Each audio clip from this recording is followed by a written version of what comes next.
Hello, everyone. Welcome to this panel comprised of World Climate Corps members and former EarthCorps alumni. I am very pleased to be here. My name is Taylor Beneventi. I am EarthCorps' Executive Operations Coordinator, and I am joined by four excellent panelists today who I'd like to introduce, starting with my friend Dwight Wilson. Hi, I'm Dwight Wilson. I'm in Marin County, California. I use he, him pronouns. I've had a 40-year career as a social entrepreneur, started a number of nonprofits and for-profit social ventures. I think for me, most notably of them all, EarthCorps 30 years ago in Seattle. I was incredibly lucky to found this organization with some remarkable people who were friends and colleagues and remain that way because many, such as Elif on the call here, have been part of the work I've done and are doing it again here with World Climate Corps. So I am a founder today of World Climate Corps, and it's great to be building this upon the work done by so many Corps members, former Corps members, and staff at EarthCorps. Hi, my name is Elif Kendirli. I am currently in Istanbul, Turkey, and I use the pronouns she, her. I currently work as a lecturer in anthropology at City University of New York, and also have a long experience working as a consultant in the environment and development field, particularly in what is called developing countries. I am delighted and excited to be working with Dwight, Sara, Fred, many others on this idea of a World Climate Corps. Hi, my name is Fred Ayifli. I currently work at the United Nations headquarters here in New York. I use the pronouns he, him. I was previously an alumni of I was a core member, so I'm now an alumni. I was there in EarthCorps in 2006. And after that, I worked with a lot of nonprofits in Ghana before I joined the United Nations, mostly working on environmental issues when I went back to Ghana, and that was after the EarthCorps program. So I believe there's going to be interesting things to share based on that experience. Currently, I work also with Dwight and colleagues on the Corps as an advisor to support in building this World Climate Corps. Hi, my name is Sara Martinez Cañavate. I'm from the south of Spain in Sevilla. And I work as a climate change and sustainability consultant here for a Spanish consultancy. I'm part of the team that works with Dwight to create WCC. Yeah, being an EarthCorps alumni to 2014, I was part of the cohort as an international participant, and then 2017 as a crew leader. Excellent. Very glad to be joined by you all today. And speaking to one of the goals of this panel is going to be, of course, discussing the work that you're all doing with WCC currently. But as we heard during those introductions, we've got people from all over the world who have something in common, having worked, whether as a staff member or a core member at EarthCorps. And I think what will help us highlight the rest of our panel discussion is going to be, let's start from that shared experience that we have. In your roles now, whether it's whether you're an alumni of 20 years or you're just maybe 5 years out from the program, what you've taken away from EarthCorps has been substantial, I can imagine. So I'd like to hear from each of you in your current lives now. If you were to look back and say, hey, how has EarthCorps helped shape me or shape my leadership style? Can you speak, each of you, to that, please? So EarthCorps had a major impact on my life and work and leadership style. I think it's quite remarkable to look back after 30 years and to see how the organization has matured and grown, and to think back on, like any startup, how much we were making it up as we went along, trying things, failing, trying again, better, all, I mean, nothing new, nothing that any new entity probably hasn't done before. But I think it's helpful, especially when we're looking at climate change and the very massive risks, but also the challenges that we humans have here and the opportunity. To realize that it's always important with a vision to get started and to trust that things are going to change and there are going to be surprises. And if you're, I think, as flexible as you can be and learn from those surprises and mistakes, ultimately, very, very good things can happen. So I think more than anything else, EarthCorps has given me a great deal of hopefulness throughout my career.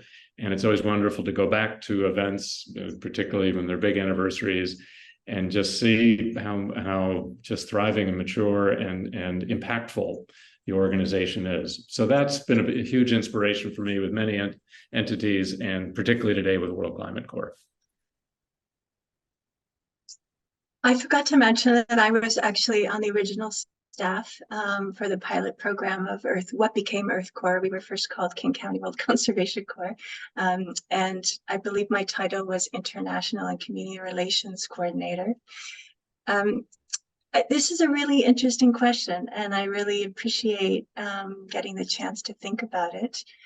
I think one of the things, in 1995, I was quite young myself, so I was really just a few months older than the limit for the Corps members. So I was the youngest staff member, but I was also just barely. So it was quite a strong, kind of impressionable time for me. And I remember, as is inevitable with a pilot program, there was a lot of things to sort out and a lot of and sometimes tensions between people, as we were trying to figure it all out. And one thing I remember was noticing what different styles of leadership everybody had. So I was really amazed at that, and how different they were. And I think one thing, and I remember appreciating everybody's different style. I mean, whether and I think one thing I learned from that was I think we're in an era of collective leadership, like in an era of the democratization of leadership. So it's no more a time where there's one person who kind of knows best and is telling everybody how to do things. And I think we can also take that cross-culturally and internationally. It's not a time for any particular bloc, region, to have an over exaggerated influence. I think what I learned was that actually the leadership comes from everybody. So any particular person's perspective can sometimes, it needs to be encouraged, but they may have the answer for that particular thing that we're looking for. So I think that was one thing that I think really formed my sense of leadership. Another was just really this question about cross-cultural leadership. I think I really noticed how, we certainly started with what was a very Anglo-American kind of staff, and I know EarthCorps has evolved quite a bit from that. And I think I came at that time, I just spent 2 years working in Ecuador in an all Ecuadorian group, and I also am Turkish, and so had lived in Turkey on and off through my life. And I remember being quite, that had a strong effect on me, like trying to feel through how to work in such an Anglo-American environment. And that kind of stayed with me, the importance of how we need to have really different ways of understanding how to work together equally at the table. So I think that also, and I know everybody was committed to that, and therefore EarthCorps evolved, I think, is the way it did. And yeah, I'll stop there for now, but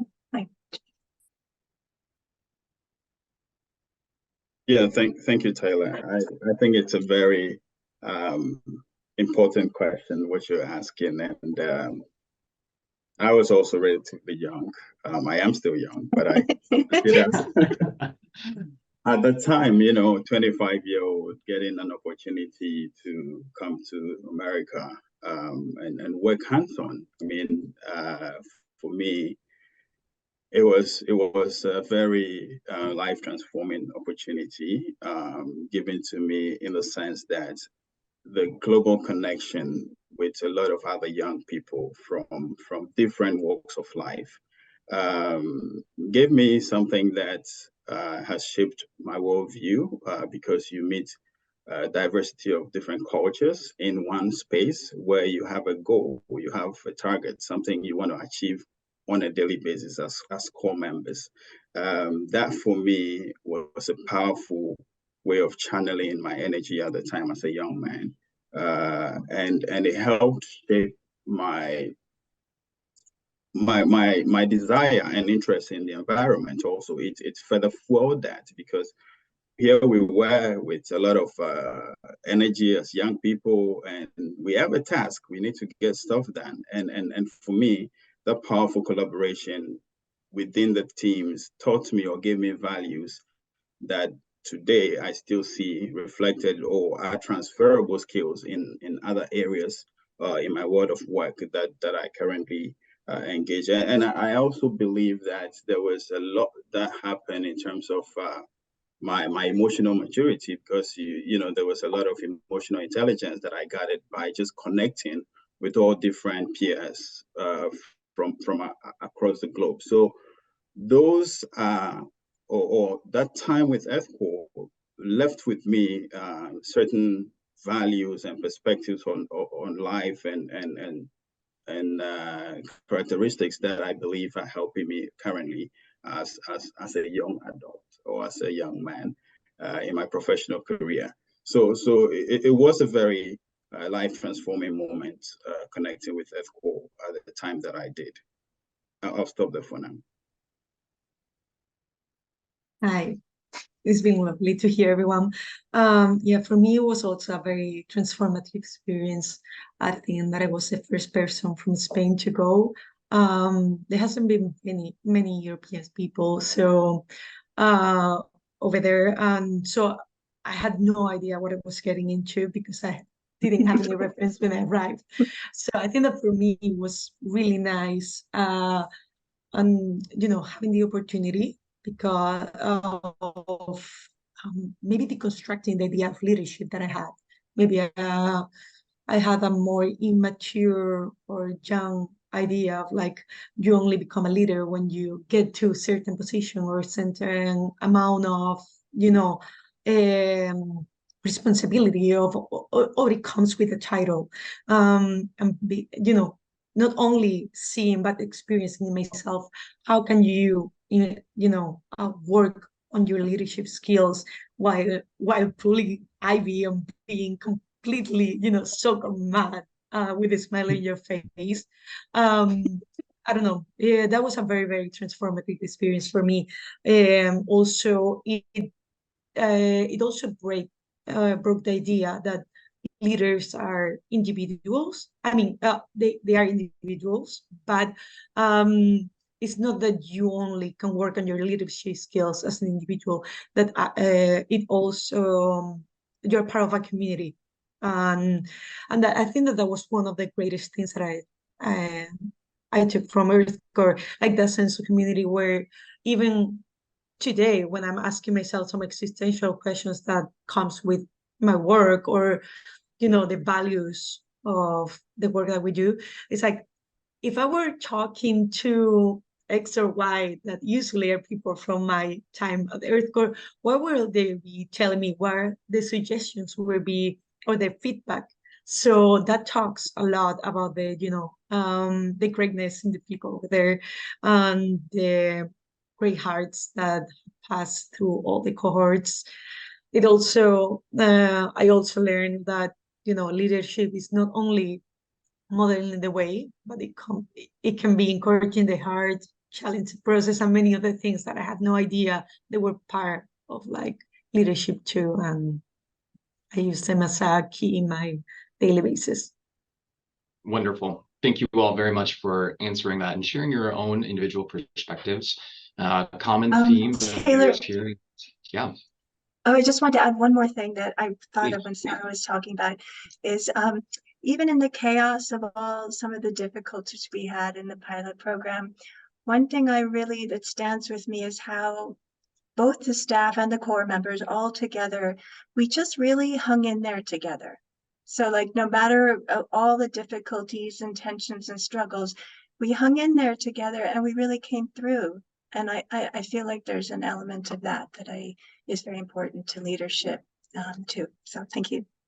Of course, 100%. And I'm glad you mentioned that, Elif, because I was hearing that theme shared across each of your answers, and you guys are getting into many of the individual topics that we'd like to ask each of you. And so with that in mind, keeping in mind your experience at EarthCorps, whether you're a founder or you are a part of the first international cohort, we do want to hear about what are you doing at the World Climate Corps right now? And I think to set that stage, let's start with Dwight as the founder. And then just in consideration for time later down the road, we understand that Fred has to boogie, leave us maybe a little bit early. So we'll change our order. We'll go Dwight to set the stage, and then we'll give Fred a question. So let's dig in. Mr. Wilson, as the founder of EarthCorps and numerous other restoration-minded organizations. Now, yeah, we're getting fancy here, Mr. Wilson. So keeping in mind, you founded EarthCorps, and you've done a lot of other work along the way, especially startup work. Talk to us, how does the World Climate Corps differ than, let's say, EarthCorps or other projects and organizations you've worked with in the past? What's setting you guys apart? Well, first and foremost, almost parenthetically, I am calling myself at the moment co-founder here, but the reality is I'm not the founder of World Climate Corps, and I, at the end of the day, don't know. We're so new and young, other than advisors, we're all advising on this together and figuring it out. It's important to say that so many of us from EarthCorps have come back together because at its heart, the basic idea here is to take, 2 or 3 of the elements that have worked so well at EarthCorps and that people 25, 30 years ago wanted to take back to their countries. We had a lot of people in the early going who wanted to take the EarthCorps model back to India and Pakistan, to Kenya, to Chile, to Mexico, to Philippines. And those elements that have worked so well is the idea, first and foremost, that young adults from all over the planet can come together and do important work together. Physical, hard work, in our case, it may not be so physical, but important, yes, to do important work together as equals. This has many things in common with Peace Corps. I'm a former Peace Corps volunteer, but it is not some young 23-year-old from the United States going down to rural Honduras and helping people and having that disparity of North and South going on. EarthCorps is a program, World Climate Corps, very much also a program where North, South, East, West come together and figure out how to work together wherever they are on the planet. So that's hugely important. Second, the idea of learning by doing, that leadership development, for example, comes in good part when you're out there in the mud, pulling ivy and doing hard work and figuring out a next step and getting feedback from everyone and involvement from everyone. And maybe there's a formal process in which everybody has a vote or is part of decision-making. But I think the idea that, as Elif put it beautifully, nowhere on the planet should leadership anywhere more be considered one person telling an awful lot, or a small number, truly, telling everyone else in a city, state, nation, et cetera, what to do. We are not going to move to a clean energy economy beyond fossil fuels that way. We're not going to move to a world that values collaboration more than competition and change the way our armies, for instance, work on the planet. We're not going to do that without a whole different way of looking at what it means to be a human being and what it means to make decisions together. So the idea of going abroad, the idea of working in multinational teams, the idea of learning leadership and participatory democracy as you go, very much baked into EarthCorps, very, very much part of World Climate Corps. I will just say it is still so early. We are debating debating is absolutely the wrong term. We are discussing a whole range of issues, starting with vision and values down to what the numbers, the build out will look like on this. I think what I have said right from the beginning, and I think it struck a note with many, is that we are going to start this in a big way around the world. That my hope is that a pilot program, or a first program, pilot may not be the right word, would have at least 1,000 participants in 15 to 20 countries around the world. So every region of the world would have 2 or 3 countries hosting, a la what Peace Corps did, but that's maybe not the best example. But the bottom line is, I think a World Climate Corps needs to be at scale, and it needs to be clearly happening in big countries and small countries, rich, poor, any adjective you want to use, but worldwide. So I will stop with it there. There's much more we can all say, and turn it over to Fred. Thank you, Dwight. And I think that actually segues beautifully, because you've been discussing the humanity of, boots on the ground, and how that develops leaders, and taking those actual steps, whether it's here in the Pacific Northwest at EarthCorps, or a more globally focused organization like the WCC. I do want to have Fred address specifically that, at some point, there has to be someone making decisions as far as, how are we going to implement this program? How are we going to budget this? Those sorts of behind the scenes questions. And I think Fred's perfectly suited to answer this, considering, Fred, a lot of your work most recently has been program management with the United Nations. And speaking, what I'd like to hear from you is, when someone's in an office and they're laying out, okay, this is what this program is going to look like, and we're going to need this many people, and they're going to need to go here, we'll need these tools, et cetera, et cetera. When people are doing those tasks, which are crucial to conservation work that we all do, how does one keep the humanity of those people who are boots on the ground, what their day-to-day looks like? How do we keep that in mind when we're making programming decisions, as you do? Well, thank you, Taylor. I think it's a very vital question, and most definitely WCC would need that framework in order to be able to function effectively. The thing is, it's important to always understand that programs are expected to impact people in most cases, and so when you are working on a program, as program managers or a team, and you're looking at how to even design programs, I think it's important to already begin to envision what this program anticipates as the eventual outcome. Like, if you are able to make those connections, you are able to also see that the programs will not just happen in a vacuum. There are definitely a lot of players involved, and all those players need to be, in one way or the other, actively involved in even the design of that program. So sometimes you see that we need to begin to relook at the paradigms from which we design programs. There are times that we design programs that are far removed from even the beneficiaries. They're far removed from those that are supposed to be directly impacted by those programs.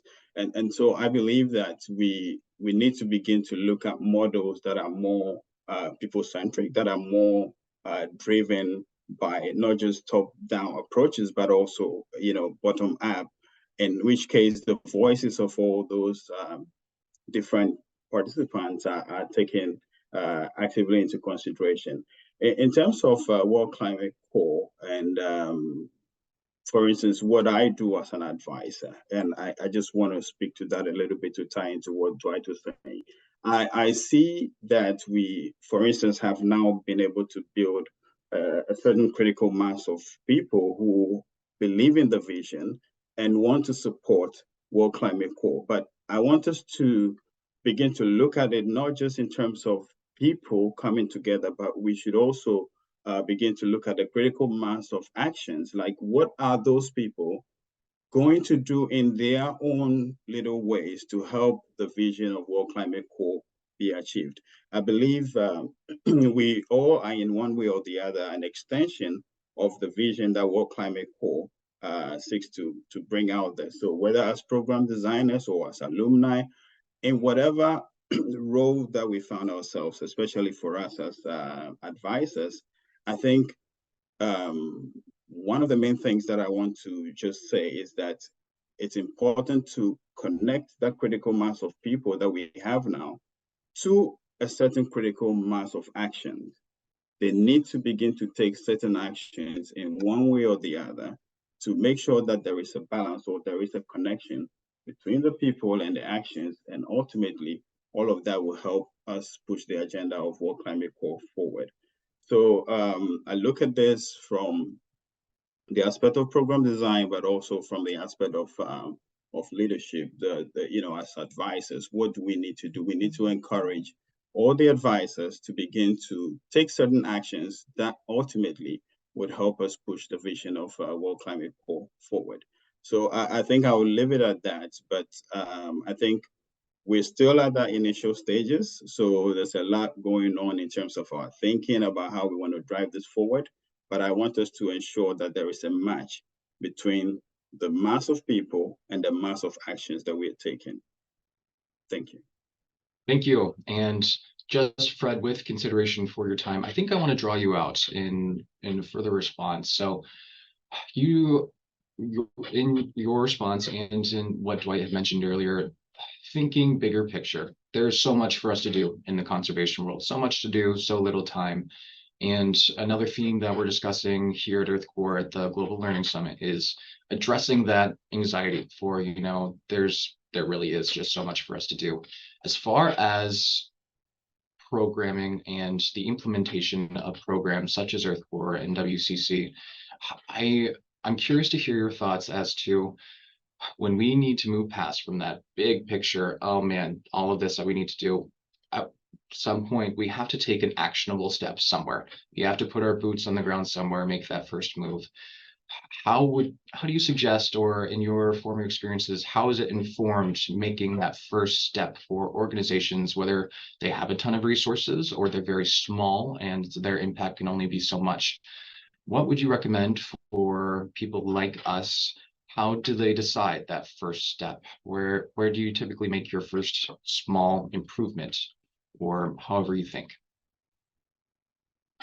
Yeah, and I know that's a difficult question to ask. No, it's okay. Thank you, Taylor. I think it's important for us to look at the framework from which we function. Each of us has a certain frame to start from. It could be your local community, it could be maybe on a board that you are in. I think there are several frames of reference that we have as individuals. And also for World Climate Corps, we have a blueprint already. We've done this before. The blueprint being EarthCorps and what EarthCorps has been able to do. So in this case, we are in a way seeking to scale up what has already been done with EarthCorps. So if you hear Dwight saying we want to do this at a global scale, it's not just out of a vacuum. The frame of reference for him there is that he has, or EarthCorps has, alumni spread across the globe. So if you reach out to me from Ghana to say, hey, I'm seeking to launch this in Ghana together with Kenya, his frame of reference is the globe. But for us as individuals, as young people that are going to be part of the program, when you join or when you are part of the program, your scale of reference or your starting point might be your community. And in that case, we are all, able to have different actions or different things being done in different places. So for the start, it's just important to know where that frame of reference, puts you. And like I'm saying, in the case of World Climate Corps, the world is our stage. We're seeking to scale this up because we have a scale of, we have a frame of reference that has a lot of young global leaders across the globe who are still passionate for addressing the issues of climate change, who are currently actually doing a lot of things. We want to leverage on all of that to make World Climate Corps happen in a big way. So it may not be the same for a startup, somebody who is seeking to start a small organization in a community somewhere. So you need to be able to interrogate yourself as a leader to see where would I start this in order to be able to have the biggest impact, or to be able to not be frustrated, because mind you, I'm not saying that because there are leaders all across the globe for World Climate Corps, it's going to be easy. There will be challenges. And just as an individual, there will be challenges if you're starting off in your community. You might face resistance. You might face a lot of pushback, people who don't even believe in the vision. But your ability to know that that is actually all part of the journey and to push through is what is going to make it happen. I'm sure Elif and Dwight will be able to share more about even the history or the trajectory of EarthCorps. I don't think it was all rosy, or, there were bumps on the road, but it's all part of what eventually will make you be able to start and be confident that when you look back, you're not going to look back with regrets, but you look back with pride and knowing that, okay, we started off, it wasn't the best of starts, but indeed we managed to pull through and look at what we have. And I personally believed in the vision, or believe in the vision of World Climate Corps, because of the many energies that are spread across the globe that I believe we can tap in to make it happen. So I would leave it at that, Taylor, and I want to believe that you'll be able to pick the nuggets of I don't want to say wisdom, but you'll be able to pick the nuggets of what I'm driving at in terms of the frame of reference that you're starting from. It's very important to understand that, to see that realistically before you start. And let me just end by saying that,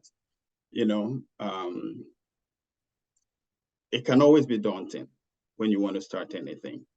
As program people, the cycle always goes, you would have to sometimes understand that it can be cyclical. You can start and you may have to come back again to the drawing board to say, hey, where do we have to troubleshoot and redo this again?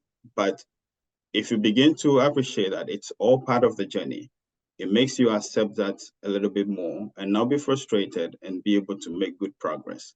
And as Mandela would have said, or Mandela said, that, you always think it's impossible until it is done. So somehow you need to be able to just hang in there and keep pushing. Thank you. Absolutely. And hey, I do think those are words of wisdom, truly. It is so easy for us to get frustrated when those first initial steps aren't perfect and we want to help improve the world right away. And so I think that is fine wisdom to share. And one theme that you kept coming back to, Fred, was the differences in leadership style and differences in people. And that is also a great segue into, let's put a question out to Elif, in our anthropologist, and speaking to differences in humanity and leadership styles. So, Elif, your background, you have a PhD in human geography from the University of Melbourne. And as we've been hearing in responses from our panel so far, a lot of you have come back to those differences in people, someone from Latin America versus someone from Africa or wherever they may be. They're going to bring their own unique perspective. And I think it's important for us to appreciate those differences in humanity. And so I'd like to hear you speak to, let's say your academic background in human geography. How do you understand those differences in people, and how can we utilize those differences and strengths to achieve a mission, whether it's WCC or whatever it may be? It's a good question. I think one gift that academia gives is, I think I've been able to get an extensive sort of deep understanding and research of why the world is the way it is right now. So we could think of it from a political, economic, cultural, environmental kind of point of view. And why do we live in a world that is structurally imbalanced you know, where we have structurally from a power perspective. And I think that is a very important place to start from. I think sometimes, and also one thing I've noticed just both in my academic work and in field work is how different approaches to looking at environment and development issues are. So for, you know, the way the kind of Western mind might think about climate is very different from the way somebody, for example, in Thailand thinks about it, or somebody in Cambodia thinks about it, or in Rwanda, or, I mean, I'm just thinking of all the different countries that I've worked in or done research in. And so I think this is, and this is what we need. I think the, you know, one thing I can say, like doing research in Southeast Asia when I did for my graduate work, was it was amazing how many Western kind of environmental organizations were there trying to help people, trying to conserve things, and how divorced they were often from what was actually happening on the ground and what people's perspectives were. And I found this over and over and over again. And I think that is something that we all stand for not doing here. I think that we want to bring this perspective of we can't possibly solve any climate issue without understanding from the ground, from all the different regions of the earth, what we need to do. I think it's not even an argument of what's fair. It's actually just not possible. Like, we will not be able to, you know, I see kind of in the current development paradigm, people trying to, like, for example, I'm thinking of an example in Rwanda and Cambodia of trying to do things in the way the international development world thinks. And it just, people on the ground have much more interesting ideas. You know, and so we simply need it, I would say. You know, it's not even a like privileging of anybody in any way. I think, yeah, that would be one thing. Another thing I would say, certainly at the University of Melbourne, I was teaching, lecturing also into many classes and into a master's or graduate program in environment and development studies. And, you know, so these were people that were going to go become professionals. And I've always been amazed at how young people, you know, whether it be students or people in the field that you run into, or, for example, in Rwanda, I just met so many young people who were quite young during the genocide, and were just born around that time. And just what clear vision these people have. Like, there is no doubt that young people are going to be leading us through, in my mind. You know, I think especially in academia, it's easy to become very cynical. You know, that's a chief skill of an academic, is to be cynical. But it's just amazing. I was over and over again, I was just amazed at the original, creative, collective thinking of young people. And so that's why I feel very hopeful about that.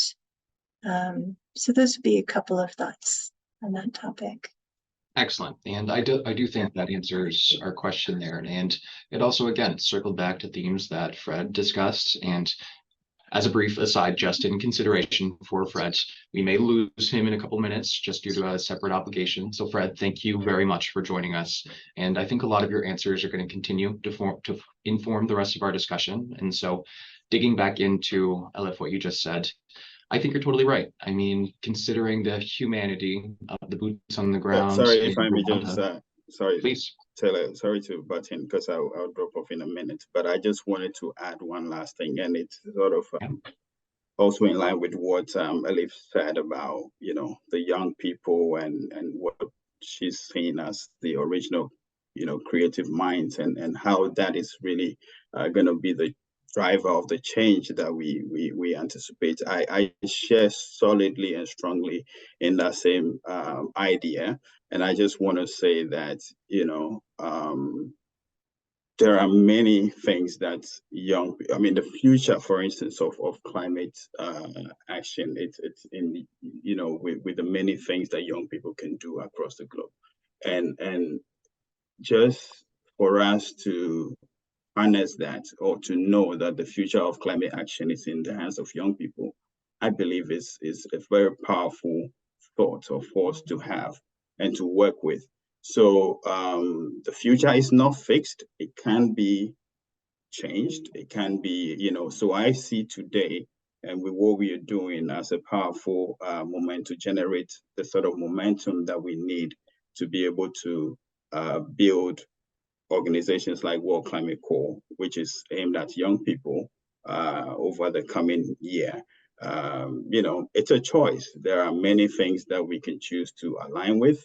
And our choice here is for this course. And I just want to encourage all of us to do it with all our hearts. And with that, I would kindly just request to drop off the call. But I wish you a great discussion as you continue. Thank you very much. Thank you very much. Thanks, Fred. Yeah, very much appreciate your perspective on this, and getting back into, well, considering what Fred left us with and considering your answer, Elif, like you said, I mean, the boots on the ground are going to look different for different places. Somewhere like Senegal and the Ivory Coast, yeah, they're close by, but they can be worlds apart as far as the need on the ground. And I think that takes us into a really good question for Sara, in that there is so much variety in the world, and the needs are going to look so different. So Sara, you work as a climate consultant and you work with a variety of organizations. And so what type of organizations might be coming to you as a climate consultant, and as in-depth or as surface level as you'd like, how are they different, and how might the approach to consulting them be different, considering where they may be or whatever's going on in their neck of the woods? Hi. Well, right now, there's a lot going on in the consultancy world. If you are mostly working in climate change plus sustainability, so we work with a variety of organizations, both private and public. And the issues that we're tackling are from mitigation, adaptation, to helping them navigate the whole well, as we call it, legislative tsunami that is happening and is moving forward so quickly. So in my perspective, the organizations are trying to do their best, are trying to, there has been, mostly I would say in the last decade, a change in philosophy where either at the very beginning, because it was due by law, they needed to start implementing some laws. But now there has been a change in the perspective where they starting owning the responsibility and understanding that they have, and they're part of the both, of the. I'm trying to find another word. There is not the problem. But they are contributing to, they're part of the whole system, but at the same time, and mostly they are part of the solution. So in this very particular moment, I'm working very focused, as I'm saying, both for example, city halls, or with even the state, and private sectors of many kinds. But in the past, in other experiences that I have, I've been working more with communities and in a different level, where my approach was more focused in, for example, giving the technical support to politicians in order for them to implement laws. And in that work, you could see also as we were talking, the different needs in different not even countries, obviously each country is a completely different world, but even in the different regions, and how can we make a real impact in when helping out with like scientific work behind. So we help out politicians to implement laws and that are truly aligned with what's happening in the communities, and the organizations can use wisely, and they are gonna, they can be used as a tool to just like I don't know, as a tool to like make this like a fight against climate change, like move quickly and in the most specific way possible. So Absolutely. And I think in your response, it made me think in differences in region, let alone differences in country. I'd like to hear more about, with such variety in organizations that come to you for consulting, Sara, I'd like to hear about, whether it's specific or not, how climate work, conservation work intersects with social justice and everything going on around the world. And I know that's a very big question to ask. And so I think what I'd like to do is really address this to the whole group. Sara, I'd like to hear your response first as far as what you are seeing specifically, as far as these climate organizations that are coming to you, how they may be intersecting with social justice movements. Bring it then to Elif and hearing your academic background, your perspective on this. And then Dwight, I think I'd like to take this question to you as well, considering your United States centric view and vision for this World Climate Corps in consideration for all the differences regionally, by country, social justice, you name it. And so, Sara, I know that was a big question to try and nail down, but let's talk in your work currently. How might the organizations you work with, where might they be in the world of social justice and how it's affecting these people in these regions? okay, so since right now I'm mostly working with like I would say like probably like around 80 or 90% of the organizations are working there, like based in the European community. So I'm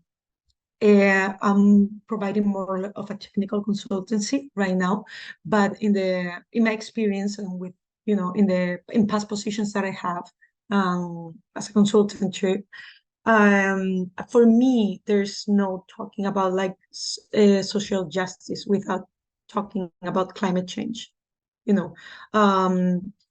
Per se, like social justice tries to achieve like a more just and equal distribution of wealth, opportunities, privilege among the people that we're in the world. So if we take for like climate change per se and the impact that it's having, either direct or indirect, is having the biggest impact in the most vulnerable communities. So if we do not add, the climate crisis and its impacts when we're trying to tackle like social climate change, social justice, we are missing a huge part of the component. You can be like trying to implement like throughout a program, a law or whatever, like one specific approach. But if you're not already thinking like what the reality of those communities are going to be in like 5, 10, 15 years due to the changes that climate change is going to bring them, you're not being completely realistic about the reality. I'm not saying that you're not doing your best. It's just like you're not taking into consideration the whole complexity of the situation. So for me, and I think that that's part of what we're trying to do with like WCC, is like in order to help young people to become the best leaders that they can in the future and work and go back to their communities after their year of service and work. So we want them to be we want this to be a very transformative experience. So we believe that you kind of truly like see and understand like the complexities that are happening without like truly and you know, having your hands-on work and understanding the climate crisis first. I think you're absolutely right. You can't speak about social justice without considering climate change and the amount of work that needs to be done there.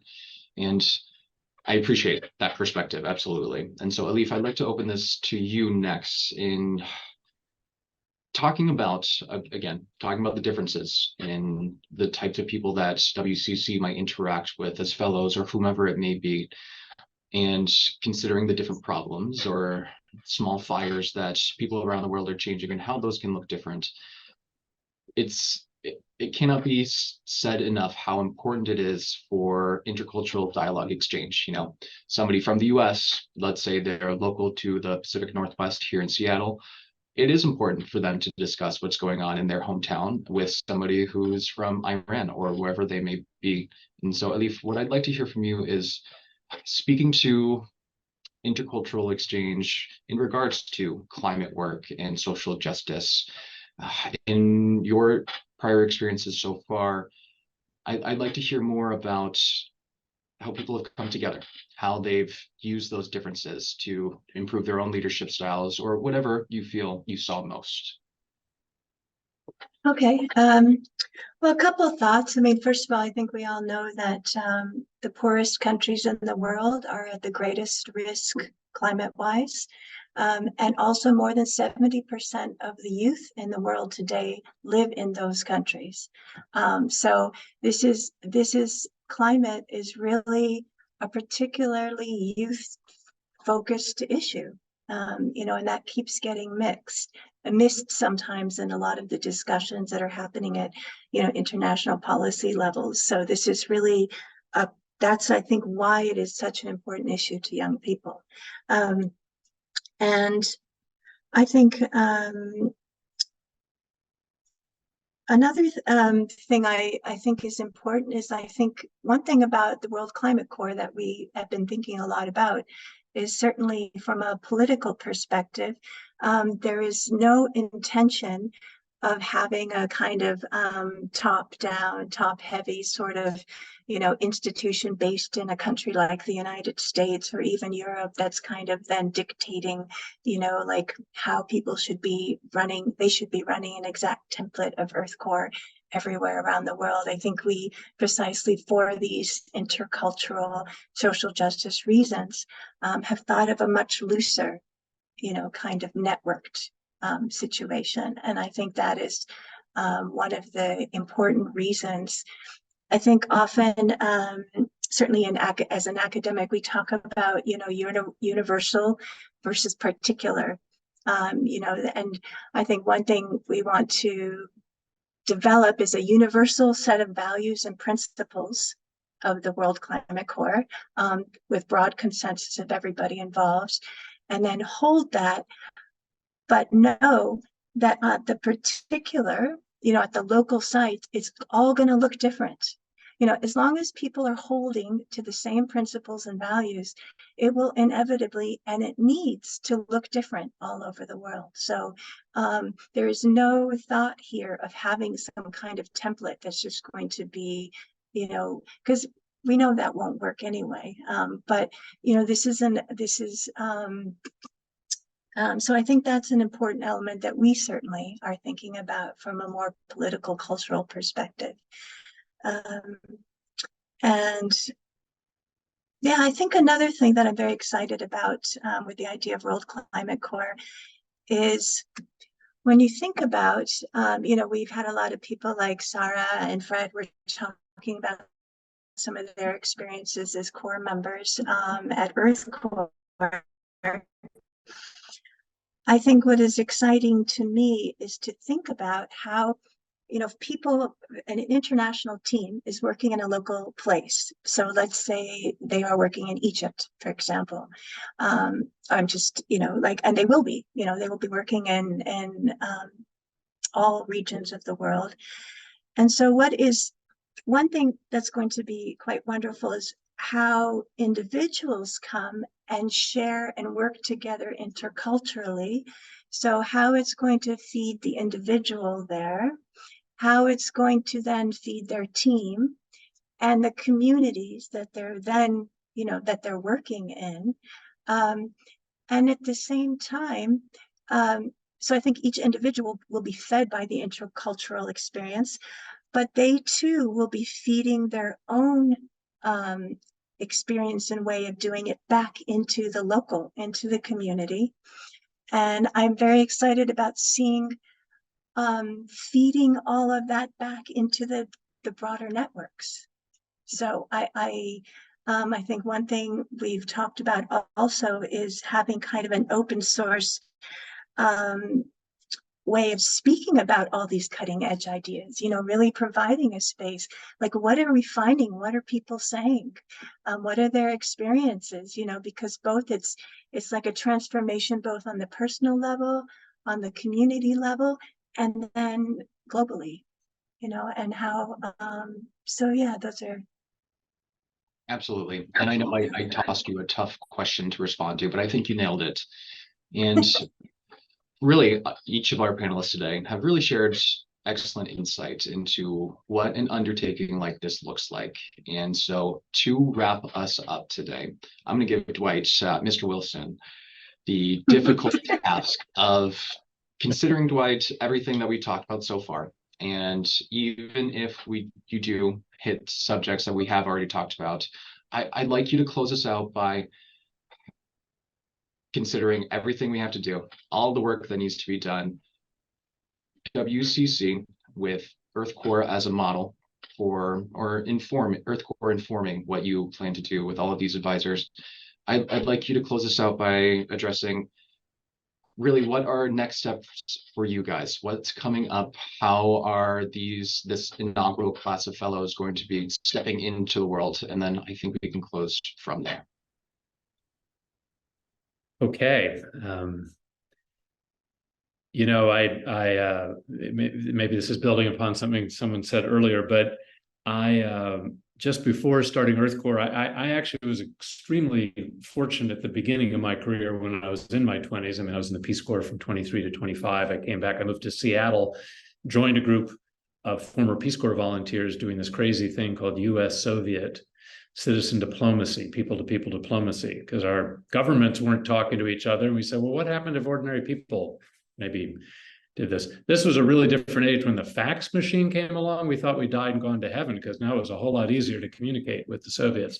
So nobody in 1985 thought the Berlin Wall was going to come down by the end of the decade. And I would say pretty much nobody in early 1989 thought the Berlin Wall was coming down.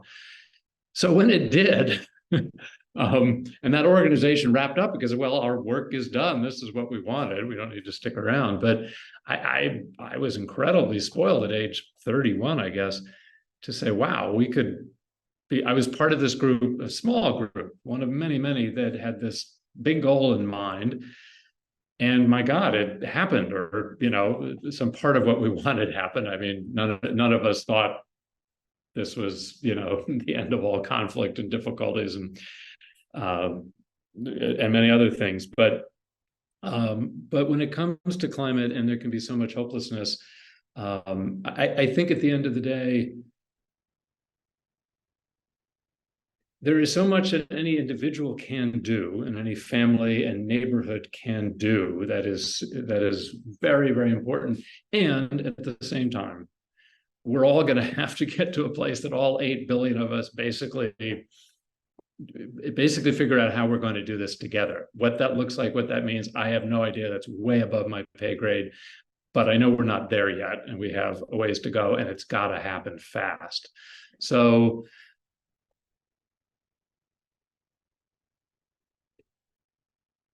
there's and I think getting involved, I know my hopelessness about the US-Soviet situation in 1984 was ameliorated quite a great deal by being involved with this organization, actually meeting real Soviets, learning how to work with them, hosting them, bringing them to Eastern, not just to Seattle, but to Eastern Washington, the city of Yakima, and which fell in love with the Soviets. We didn't know what was going to happen in 1989. So it's important to join with others. It's important to learn from others. It's important to collaborate and to overcome challenges. And I think to build that hopefulness, block by block, row by row, if you're building a foundation, and trust that an awful lot, billions of individual actions can lead us, help build up that foundation so that we do at some point look around and say, hey, we are all in this together and doing it together. And while there are scads of differences, cultural, religious, ethnic, you name it, we do have a basic agreement about how we're going to power our world and relate with each other. So I think, our immediate next steps, I mean, if I'm being very honest, that's not entirely clear, because we do have a committee that's working on vision and values still, and how we get from that to raising the money, building the team, both top down, the headquarters, as it were, which indeed is going to be extremely decentralized, and very much the local folks doing the work in Turkey, in Spain, in Ghana, all Kenya, you name it, all over the world. So how we build that up, I don't worry so much. Actually, I worry very little. I worry plenty, but I worry very little about the how and the when.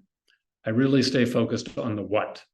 And I think many new projects and services and organizations essentially do start that way. If you're really clear on the what, all those other details, which are critical, eventually get worked through. And I think that is kind of what happened as I look back with EarthCorps. I didn't think about it that way at the time, but I would love to be part of this a year from now to see what we can look back on and laugh about. Oh yeah, that was an idea.